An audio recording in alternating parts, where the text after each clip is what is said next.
Hello, my name is David Cottrell. I am the Federal Party Director for Citizen Party, and I want to welcome you to our first episode of Director's Desk. Director's Desk will be essentially a podcast regarding any issues that come across my quite literal desk that could come from staff members, from listeners like yourself, or really anything that I see in the news or things that, whether it's international, national, or just affecting kind of Canadian life that we'll be discussing here. And I just have to say that the opinions expressed may not be those of the Citizen Party organization as part or as a whole. That mainly just being said is we want to create discussion before we actually go into formal talks about these things. So for today's topic, we're going to kind of keep these a bit short because we want to kind of experiment with formats and everything like that. So if you have any sort of constructive criticism, please do share it. It is important. We want you to enjoy these. We want to be talking about things that are relevant to you, and we want to actually have a discussion with you as well. So again, today's topic is going to be electoral reform. And I know what you're thinking.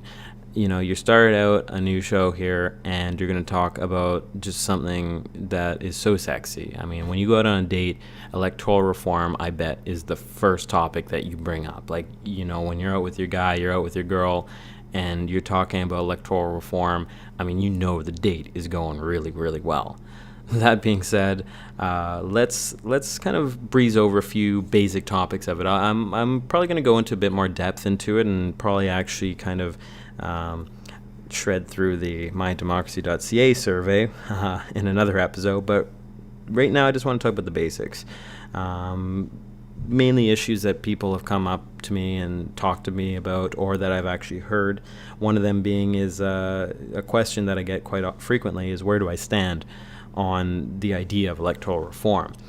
And just to give you a bit of education, the options that are currently available, the only option that's currently available is, let's say you're voting for three options, A, B, and C.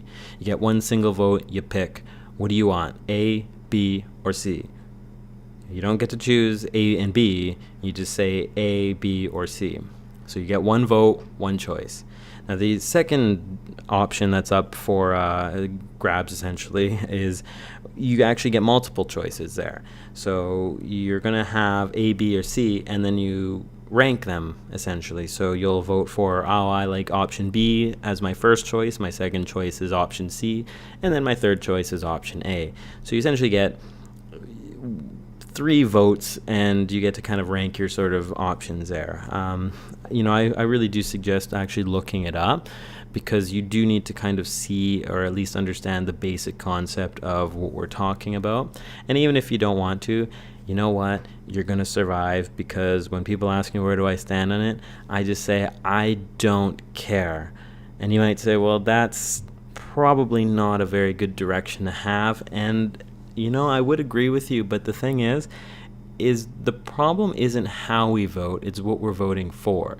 We have, the old parties that are existing in Canada right now, and they're just crappy options. People don't want to vote for them in. Our last election wasn't so much about who is the best person, it was just who wasn't the last person that was in. And when it comes down to it, and talking about electoral reform, we're looking at just terrible options. People aren't having issues voting. People aren't having issues understanding how to vote or what they're voting for. They're not understanding why we have to vote for the same thing that's just been so terrible, that hasn't been representing people's concerns. Not to pitch Citizen Party too much, I do realize that this is our channel, and I don't want it to turn to some sort of Soviet era propaganda center or anything like that. But Citizen Party is not there to be the least crappy option. Citizen Party was created so that we would have an actual good, feasible option that is looking out for citizens, that wants to actually make a difference. We're fostering in a new generation of politicians, and with that, we're going to be ushering in a new era for Canada, a better era where things are being improved, things are being looked after. It's not just about, oh, how much money can I get, or what's my pension going to be, or when can I retire. No, it's all about saying, what policies can we make that will positively affect Canadians for 25 years or 50 years or 75 years is actually the main goal. But when it comes down to it, we want to be the best option, and winning by default just because we're not as crappy as the next option is not really acceptable to me. So when people ask me about what do I think about it, I don't really care, because that's not the way I want to win. I don't care if it really benefits us in that sort of manner, because that just means that we're slightly less insulted, I guess you could say. And, I'm going to go more in depth in regards to this. This is just kind of preliminary. We want to kind of get this ball rolling and get a little bit of education in regards to what we're talking about. So I will dive deeper in later episodes for this. And I guess the second option is, what do I think of the two systems? And again, refer to question 1, which was, what do I think of, or where do I stand on electoral reform? I don't really care. I've looked at both of the systems, and, it really doesn't make a difference to me, because we're not, again, trying to be the lowest common denominator here. We're trying to implement something that's new, that's innovative, that hasn't been thought of before, that has, again, that new freshness to it, that grassroots movement that understands where people are standing essentially in their situation. So whether you're unemployed, whether you're still in school, whether you're paying off absurd amounts of debts, or whether you're being gouged by whatever it might be from predatory loan companies perhaps to pay off your debts, we all understand where that is. We've all been in those situations. We're living those situations right now. I sometimes get very strange comments where people think that I'm this kind of Wall Street elitist that has absolutely no idea what's going on in Canada, and that I've been educated at Harvard, and then I went to Cambridge and Oxford and things like that, and I don't know where these assumptions come from, because I'm just the same as everybody else, mainly, if not I'm probably less important than the neurosurgeon that works down at the general hospital. I'm not saving anybody's lives here, but we're trying to look at things differently. What skills do we have that we can contribute to Canada, that we can actually help people out? Because that being said, I'm not a millionaire, and the problem is that we have a lot of politicians that are millionaires, and when they leave office, they are going to be a millionaire no matter what. There's not going to be any change. Whatever tax policy that they made probably won't affect them anyways. They're going to still stay to where they were, and they don't really have to care. And there's that being said, for us, we have people that are from all walks of life, all from different cultures, traditions, religions, whatever it may be, and the policies that we make will directly affect them. When they go home, they will be affected by the decisions that we would have made as a government. And that's what we want to make sure that's why we want to make sure that we're making the best decisions, because we return to those decisions. We pay the same consequence as everybody else. We're not so far detached from what's going on that we have no idea what's going on. We as the party, we as the staffing or the volunteers or whatever it may be, understand what it's like to be in people's different situations. I've been unemployed. It was not fun. I was lucky to get a job at one point, and then things happened, and then I didn't have that job, and it was back to the unemployment line essentially. And it's tough. It's tough, and I don't think people quite understand that it has nothing to do with particularly your skills or your drive or anything like that. It's the economy, and the economy is really directed by the government. And that being said, there's no leadership there as of right now. Kind of veering back onto the actual topic here. Again, I will dive more into the electoral reform and talk a little bit about the survey that they rolled out. That'll be an amusing episode. But things will be a little bit sporadic right now. I just want to warn people for that, just because trying to get the bearings and trying to talk about different topics and covering it in such a very short amount of time is quite difficult. But we will get better at it. And again, through your suggestions and comments, I think that'll help. Again, back to topic here.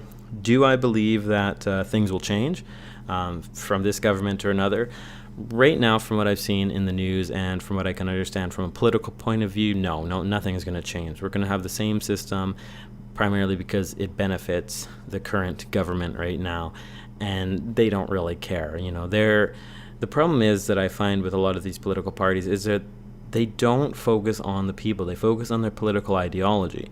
So when they win the votes, let's say they won it by 51%, they think, well, I'm only going to serve the 51%.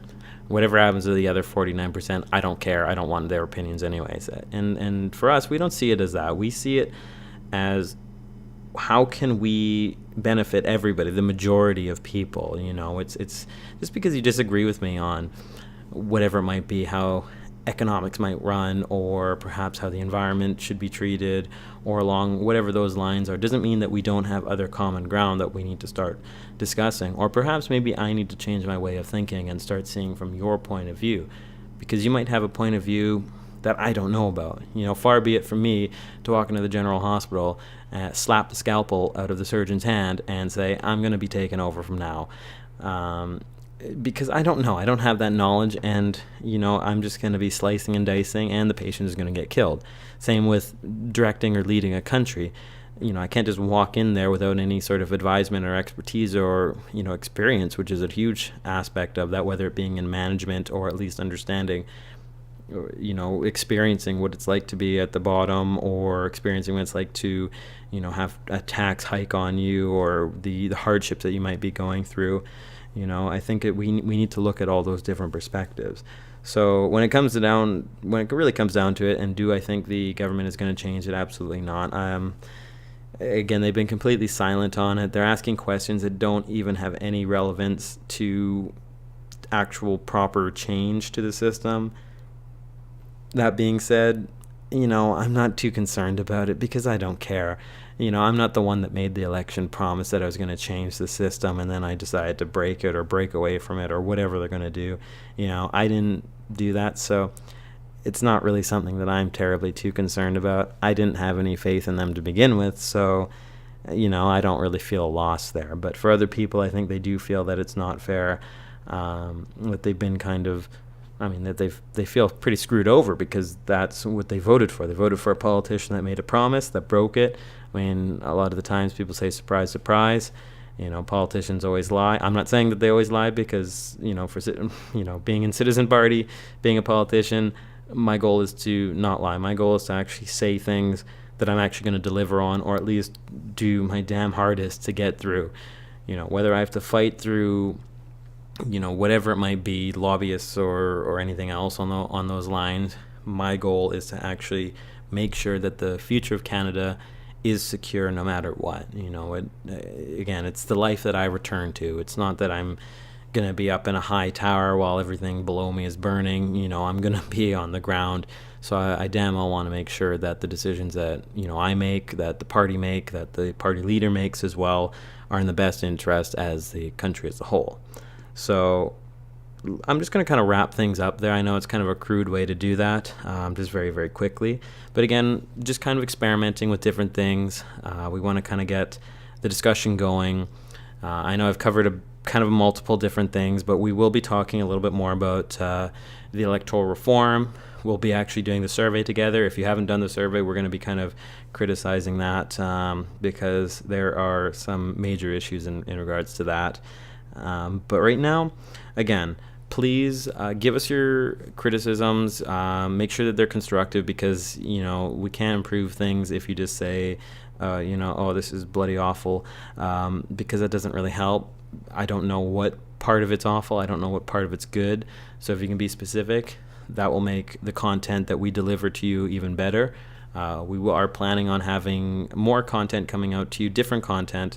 And I've said content quite a few times, so I'm going to stop saying that, and just kind of end it on the note that I just want to thank you for listening, and I hope that you continue to listen in and subscribe, or however you're listening to this, if it's through podcast, YouTube, or any other channel, that you, again, engage with us and let us know what you think.